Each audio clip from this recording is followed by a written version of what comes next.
Light bill ટાઈમે ભરવું એ આપણી ફરજ છે. હા, ડાયરેક્ટ છેડા નાખવા એ આપણી ફરજ નથી. ઘણા કે લાઇટ ડીમ બહુ આવે, પણ આ 10ના કનેક્શનમાં 20 હરિયા નાખ્યા એ નહીં ખાય. બધી આપણી એની જ ભૂલ્યું બધી. ખરેખર સમાજ બહુ ખરાબ. એક ડોશીમાં રોજ ભગવાનને ટપાલ લખે. ડોશીમાં એક બે વાતો બેનું નહીં કરી, નકર એમ થાય કે રોયા અડધી રાત છે, રોયા અમને તો કાંઈ યાદ જ ન કર્યા. હવે જવો, હવે તમે જવો, અમારી માં આવું, હવે જવો. મને બાપુ છે જ મોનિટર છે જ વધારજો ને બાપુ.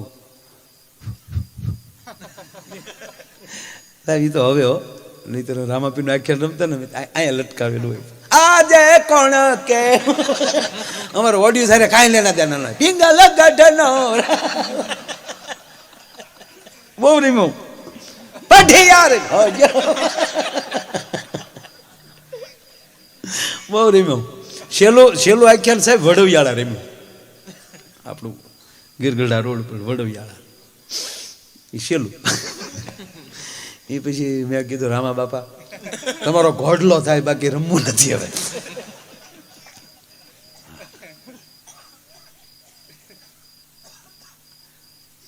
વાત મૂળી ઉપર આવું. આ દેશને કાંઈ થાય નહીં 100%.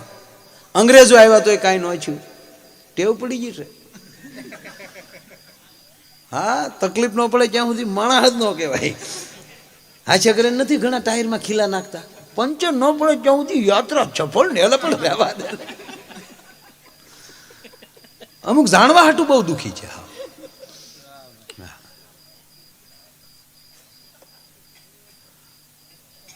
મુગલો આવ્યા, ફિરંગીઓ આવ્યા, કેટલા કેટલા દેશના આક્રમણો અહીંયા આવીને હોની મોખે હો લઈને વયા જાય. આપણે બેઠા બેઠા તમાકુ છોડતા ભલે મારા દીકરાને ત્યાં લઈ જવું.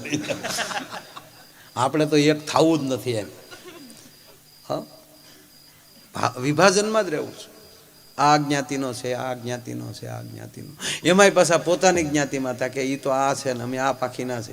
એ પાખીમાં પાસે એ તો કે અમારા મોટા બાપુનો પરિવાર છે, અમે નાના બાપુનો પરિવાર છે. એમાંય પાછા બે પરિવાર. એ તો નવી માનો છે ને હું તો જૂની માનો છો. એટલે હવે તો પાછો બોલે યાર. ગજબ છે માણસ. અરે તમને સાંભળી જો ભાઈ, એ વિચાર શ્રેણી તો બદલવા નથી. કોઈ નહોતું જ. કાકા દાદાના મહાભારતમાં નો બાજ્યા હગ્ગા કાટ બપોરના ભાઈ હોય.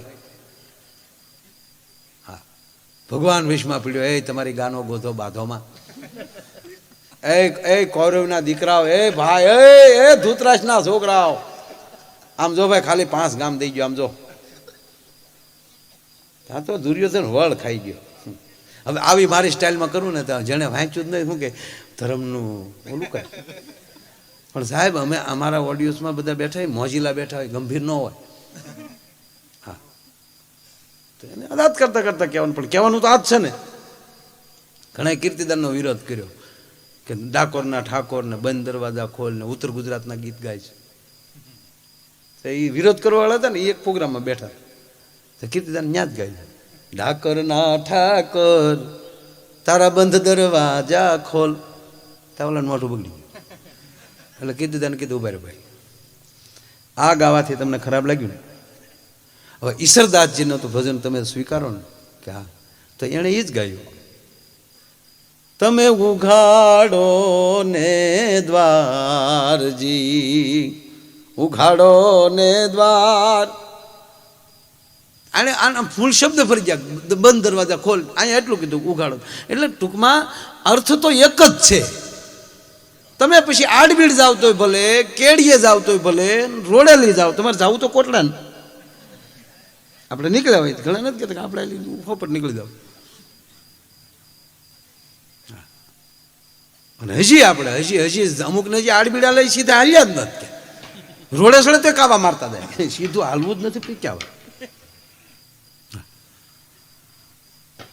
એક જણાને હેલિકોપ્ટર આપ્યું કે જાઓ ઘડી આટો મારી જાઓ. 20 મિનિટમાં હેઠ આવી જાય. એકલા ફાવે નહીં. અરે કે પણ સફર કરો ને તો કાવા કોની હામાં મારવા જાય.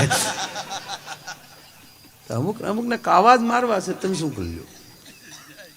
આપણે ડાઠાનો ભાઈ શ્યામો અમારે હારે ગાડીઓ હાંકતો. હવે ત્રિભુવન ભીમજી પરિવાર સાહેબ એને મુંબઈ લઈ ગયા શ્યામા. હવે એક તો શ્યામાને જીભ જલાય એટલે એના પરિવારને મજા આવે, બેનું દીકરીઓને આ બોલે ને એનો પરિવાર દાંત કાઢે કે આપણે ડ્રાઈવરનો ડ્રાઈવર ને રમકડું મનોરંજન. મહિનો માઇન્ડ રહ્યો કેટલો નકર ત્રિભુવન ભીમજી પરિવાર સાહેબ સોનામાં સૌથી મોટો વેપારીની કવડો પગાર દે. કોકિલા બેન 1 રૂપિયા પગાર ન દે તો એની ગાડી બેહાય. ગાડીઓ કેટલી મોંઘી હોય. પણ આને એ લઈ ગયા અહીંયા ડાઠાની જ વાત કરું સાહેબ, ઓળખે છે ગોળભાઈ ને બધા શ્યામા, અને મારે હારે જ ગાડી હાંકતો. હાલો તળાજ આવી જાય ને તો તળાજુ બોલી. એક ભાઈ ને પગે પાટો, પેલા શ્યામાનું કીધું, શ્યામા 1.5 મહિનો છે મને કે ત્યાં જઈને કીધું કે મારે હવે ડાઠે વયું જવું. અરે કે ભાઈ તું કે એટલા તને નહીં શ્યામભાઈ તું કેટલા ગામડે પૈસા મોકલી દે, તું કે મને મારી બકરી સાંભળી સામો. એ કે ભાઈ તને અહીંયા બકરી લઈ આવી દે, એ કે મજા જ ન આવે એમ બકરી સારતો હોવ પાલો ખેરતો હોવ ને એ થોડું અહીંયા થાય એને ત્યાં બોડી ઉગાડવી અત્યારે વડલી રહે છે. ક્યારેક ક્યારેક ભાગ્યના દરવાજા ખુલતા હોય પણ આપણે તોડી નાખતા હોય. તો એક જણાને પગે પીંડીએ પાટો, એટલે મેં કીધું હું છું, મને કે કૂતરું કરડી ગયું. મેં કીધું હટ ન કહેવાય, મને કે નહીં કર્યું હોય. મને કે હટ કીધું તા તો પોગી ગયું તું.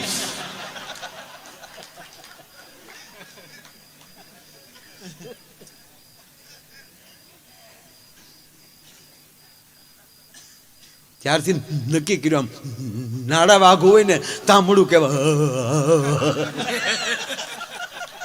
સોટિયાવા રહેતા હટ થઈ જાય.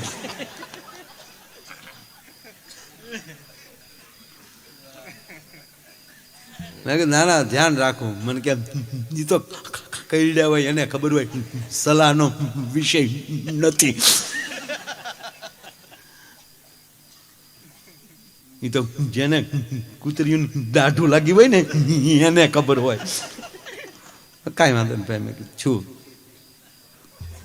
તપાસો. મને કે બધું અહીંનું અહીંયા છે એનો એ કે કાંઈ વાંધો નહીં. મેં કીધું રાજા કરે. મને કે પણ ઉભા રહ્યો તો ખરા હું, મને કે અભિમાનનું ઘૂંટડું થઈ ગયા. મેં કીધું હું તો ઊભો છું ને હું ક્યાં જાઉં. મને કે સાંભળો. મેં કીધું આનું સાંભળોમાં એક વાત ક્યારે પૂરી થાય. મને કે થોડીક નહીં સાંભળો, પણ થોડીક હોય કવડી. અમારે ગોપાલ બાપુ છે, એની સાહેબ આમ જીભ જલાય. ગોપાલ બાપુ અમારે તે ગોપાલ બાપુ મારે ઘરે આવ્યા. મને કે બાપુ પાસે જવાનું છે. મેં કીધું હા. મને કે હાલો મારે કામ છે, હકીકત બનેલો. પૂંજુ મોરારી બાપુ પાસે જવાની વાત આવે ત્યાં કે એ વાત હું ખોટી ન કરતો. અંબે ગયા ત્યાં. હું ગોપાલ બાપુ કામ શું છે. મને કે કામ હોય તો જ કહેતો ને. હા ઓરિજિનલ ગયા ત્યાં. એ પાછા ગુરુકુળમાં બાપુનાથ ગુરુકુળમાં ભણેલા એટલે બાપુ નામથી ઓળખે. મને તે બાપુને કીધું આવો ગોપાલ બાપુ, જય શ્યારામ. બાપુ એક કામ છે. બાપુ કે બોલો ને બાપા. આપ આજ્ઞા કરો તો મારે રામકથા વાંચવી.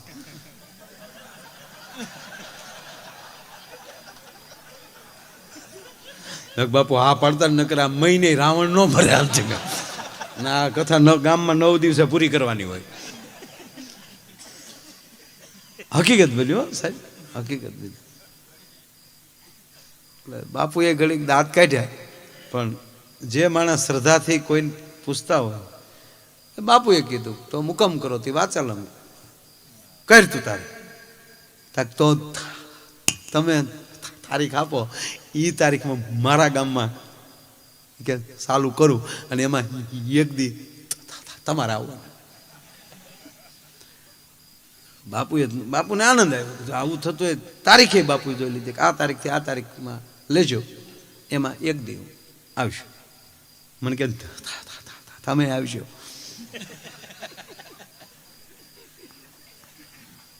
મેં કીધું આમ મૂકું નહીં. અને હકીકત સાહેબ અમે ગયા તે દી જ રામ રાવણનું યુદ્ધ. હવે એક તો એને કોને ખબર કથામાં સાહેબ કાંઈ વ્યાસપીઠ ઉપર કાંઈ નહીં. પછી બાપુ આવ્યા એટલે થોડુંક અમથું સારું બોલતા ને બાપુ હામાં બેઠા તોય થઈ જાય. પણ પછી એણે કીધું બાપુ બેઠા હોય પછી મારે હું ડાપણ કરવાનું હોય. રાવણ ફરતા રામ લક્ષ્મણ ને હનુમાન ને વાંદરા ને બધા થઈ ગયા. રાવણ ને વશમાં લીધો, કોઈ ઢેફાન કોઈ પાણા નહીં કે મળ્યા જીભ બોલાવાય. બાપુ આપણે તો ગમે એમ કરીને કે રાવણ મારવા નહીં કે હસતા હસતા રાવણ માર નહીં કે. અને રાવણ ભખ દીન પીડ્યો અને રાયડ નાખે કહા રામ. એમાં બોલ્યા છે રાવણ પડતા પડતા રામ ક્યાં છે, રામ ક્યાં છે. એટલે રામ ઉભા રહ્યા. એ કે હવે કહેજો કોઈ ઘા ન કરે. એટલે ભગવાને કીધું ખબરદાર કોઈ ઘા કર્યો છે. બોલ રાવણ હવે કે પ્રભુ બીજું તો કાંઈ નહીં, લંકામાં કાગવાસ નાખેવા નથી રહેવા દીધા.